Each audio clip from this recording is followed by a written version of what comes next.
സാന്ദ്ര ചേച്ചി എന്തിയെ? സണ്ണിച്ചായനും സാന്ദ്ര ചേച്ചിയും കൂടി പുറത്തു പോയിരിക്കുക. എന്താ മോളെ വന്നേ?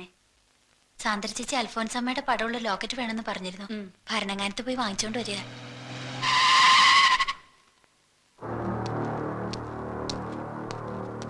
പാലോ മറ്റത് വീടല്ലേ? അതെ. സണ്ണി ഇല്ലേ? ഇല്ല. സണ്ണിയെ അല്ല, അയാളുടെ ഭാര്യയാണ് കാണേണ്ടത്. അവര് രണ്ടുപേരും കൂടിയാ പോയത്. അവളെ കൊണ്ടുപോകാനാ ഞാൻ വന്നത്. സണ്ണി അയാളുടെ ഭാര്യയാണെന്ന് പറഞ്ഞ് ഇവിടെ പൊറുപ്പിച്ചിരിക്കുന്ന പെണ്ണ് സാന്ദ്ര, അവള് സണ്ണിയുടെ മാത്രം ഭാര്യയല്ല. കെട്ടുകണക്കിന് പണം കൊടുത്ത ഏതവന്റെ കൂടെയും ഭാര്യവേഷം കെട്ടാൻ പോകും. നാടൻ ഭാഷയിൽ പറഞ്ഞ തേവിടിശി. അനാവശ്യം പറയരുത്. അമ്മച്ചയ്ക്ക് വിശ്വസിക്കാൻ പറ്റുന്നില്ല അല്ലേ? അവള് വരുമ്പം ചോദിക്കേ, സിംഗപ്പൂരിൽ നിന്ന് ഒരു മുഹമ്മദ് അലി വന്നെന്ന് പറ.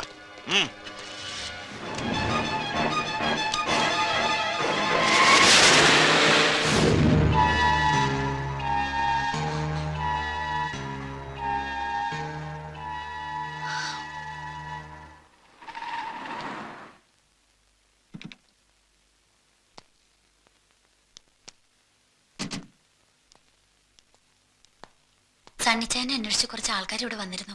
ഒരു മുഹമ്മദ് അലിയുടെ കൂടെ. എന്തൊക്കെയോ അനാവശ്യങ്ങളും പറഞ്ഞു. ആരാ അയാള്?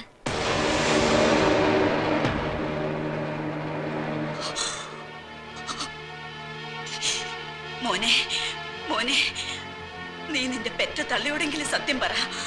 ആ എംബോക്കികൾ നിന്റെ ഭാര്യയെ കുറിച്ചും നിന്നെ കുറിച്ചും പറഞ്ഞത് സത്യമാണോ?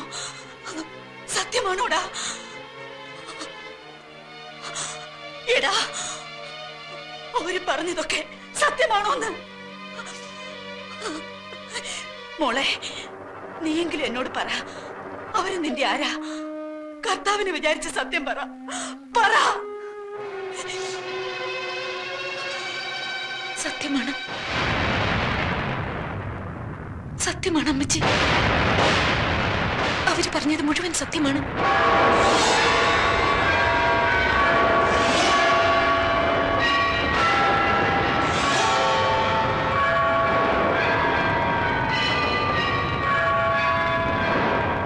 ഇടവകക്കാരെയും കർത്താവോടെ തമ്പുരാനെയും എല്ലാം നിങ്ങൾ.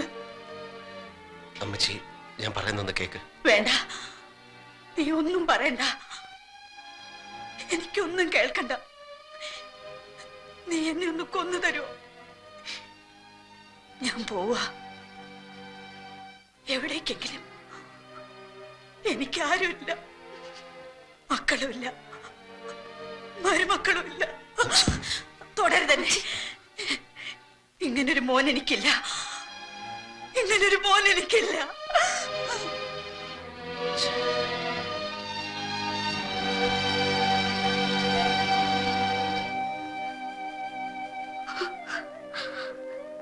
ഞാനിവിടെ വന്ന നാൾ മുതൽ ഇങ്ങനെ തന്നെ ഒരനുജന്റെ ഭാര്യയെ കാണുന്ന കണ്ണുകൊണ്ട് ഒരിക്കലും എന്നെ കണ്ടിട്ടില്ല.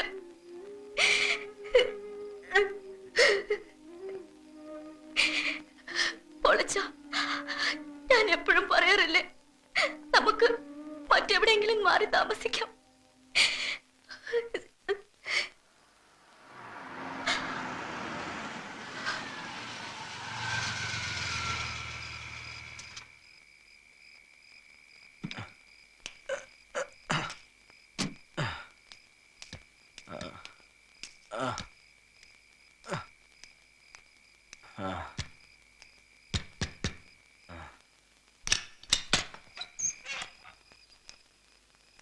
നീ കിടന്നു, ഞാൻ ഊണ് കഴിച്ചതാ.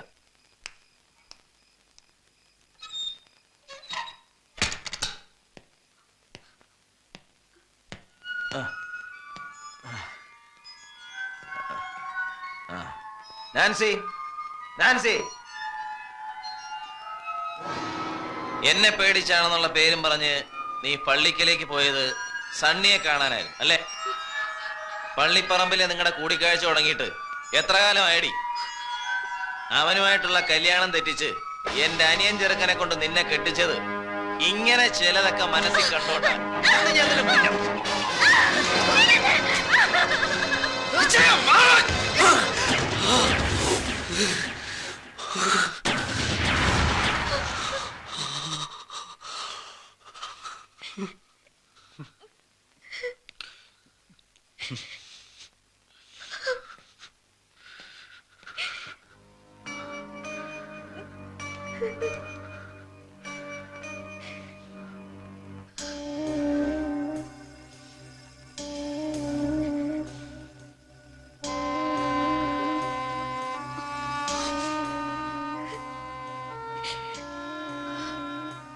സണ്ണിച്ച ഇങ്ങനെ വിഷമിക്കരുത്. നമുക്ക് എവിടേക്കെങ്കിലും പോവാം. എവിടേക്കെങ്കിലും. ഞാൻ എത്ര വട്ടം പറഞ്ഞതാ പോവാന്ന്. ശരിയാ, പോവാം. പോവാം. പോണം.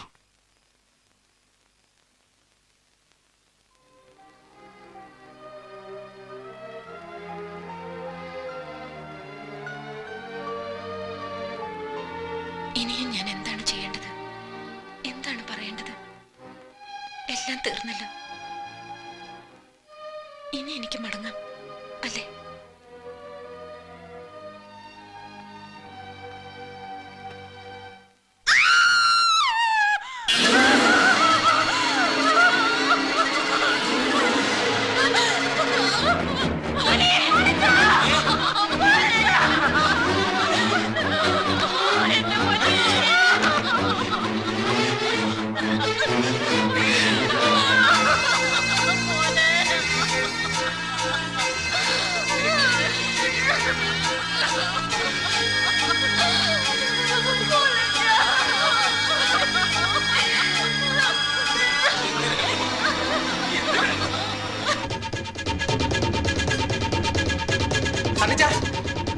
സണ്ണിച്ച, നമ്മുടെ പുല്ലാങ്കുന്നിലെ പോളത്തിന് ആത്മഹത്യ ചെയ്തു.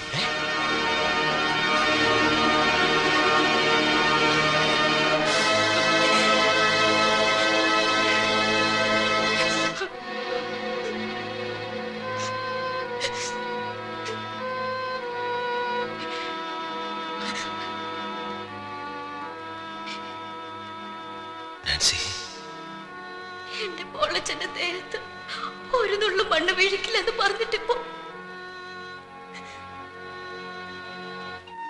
എന്റെ കുഞ്ഞിന്റെ വെട്ടിക്കേറിയ ശരീരം കാണാൻ എനിക്ക് വയ്യ കുഞ്ഞുഞ്ഞെ.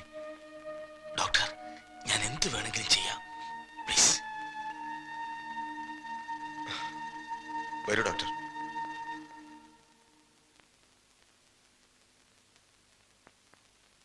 സാന്ദ്ര, ഒരു ഫ്ലൈറ്റ് ടിക്കറ്റിന്റെ കാര്യം സാന്ദ്ര ട്രാവൽ ഏജൻസിയെ വിളിച്ച് പറഞ്ഞിരുന്നില്ലേ? അത് കൺഫേംഡ് ആയി. അവരിപ്പോ വിളിച്ചിരുന്നു. ആ, നല്ലത്. ഓടി ഒളിക്കാൻ സേഫായ ഇടങ്ങളുള്ളവരൊക്കെ പൊയ്ക്കോളൂ. ഞാൻ ഇവിടെ പോയി വിളിക്കാൻ. സണ്ണിച്ച, എന്തിനായിരുന്നു ഇതൊക്കെ? ആർക്ക് വേണ്ടി? സാന്ദ്ര, നീയെങ്കിലും എന്നെ ഒന്ന് വിശ്വസിക്ക. അറിഞ്ഞുകൊണ്ട് ഞാൻ ഇന്ന് വരെ ആരെയും വേദനിപ്പിച്ചിട്ടില്ല. ഇങ്ങനെയൊക്കെ സംഭവിച്ചു പോയി. പാവൻ നാൻസി, കഴുത്തിൽ മിന്നു കെട്ടിയവൻ നഷ്ടപ്പെടുമ്പോഴുണ്ടാകുന്ന വേദന അതൊരു പെണ്ണിനെ മനസ്സിലാവും. ഇല്ല, എനിക്കൊന്നും മനസ്സിലാവില്ല. ഞാൻ എല്ലാവരെയും ചതിക്കുകയായിരുന്നു. എന്റെ അമ്മച്ചിയെ, കൂടപ്പറപ്പുകളെ, നാൻസി, എല്ലാവരെയും. അറിഞ്ഞോ അറിയാതെയും തെറ്റുകൾ മാത്രമേ ഞാൻ ചെയ്തിട്ടുള്ളൂ. പോളച്ചന്റെ ദേഹത്ത് ഒരു തുള്ളി മണ്ണ് വീഴില്ല എന്ന് ഞാൻ നാൻസിക്ക് വാക്കുകൊടുത്തു.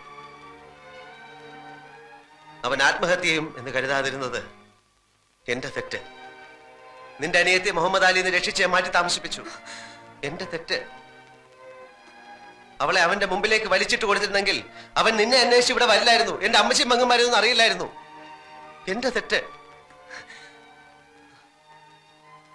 സണ്ണിച്ചിനെ ഞാൻ കുറ്റപ്പെടുത്തില്ല, വേദന കൊണ്ട് പറഞ്ഞു പോയത്. ഒന്നിലും വേദനിക്കാത്ത കരിങ്കല്ല് കൊണ്ടുള്ള മനുഷ്യനാണല്ലോ ഞാൻ.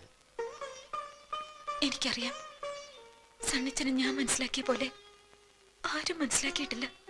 അതെ, അതുകൊണ്ടാണല്ലോ ഈ നേരത്ത് പോകാൻ ഒരുങ്ങുന്നത്.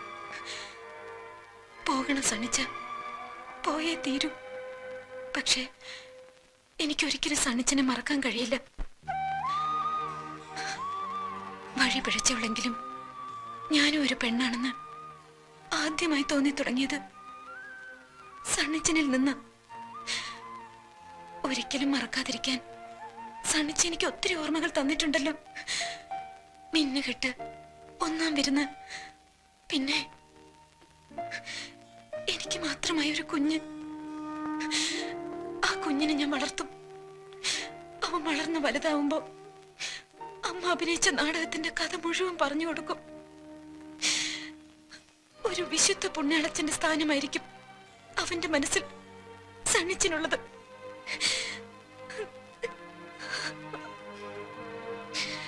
അമ്മച്ചിയോടും മോളിക്കുട്ടി സിസ്റ്ററോടും ഒക്കെ യാത്ര പറയാൻ നിൽക്കുന്നില്ല.